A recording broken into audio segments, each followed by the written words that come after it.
stumbled onto a secret hidden in their wedding photo. His wife's two fingers were crossed. It was a gesture asking God for forgiveness, which meant their vows didn't count. Nearly 10 years of marriage had been a joke, and the woman he lived with every day was a fraud. Truman could hardly accept it. The next day, he deliberately went to her side to find out the truth, but it was as if she had been expecting it. She quickly blurted out that she had a surgery to get to. What's your rush? Surgery.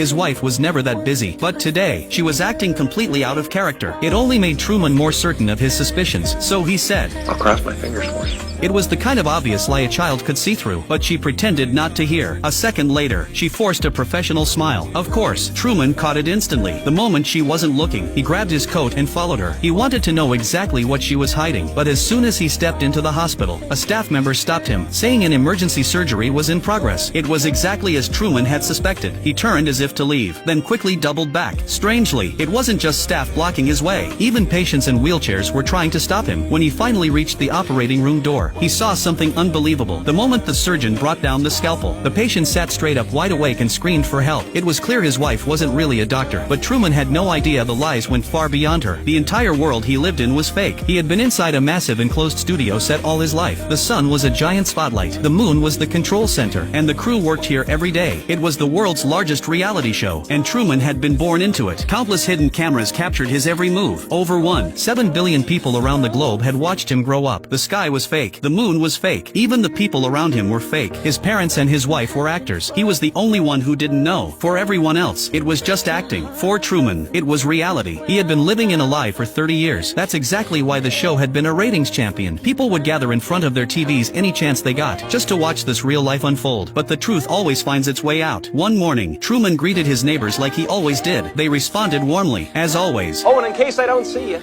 good afternoon, good evening, and good night.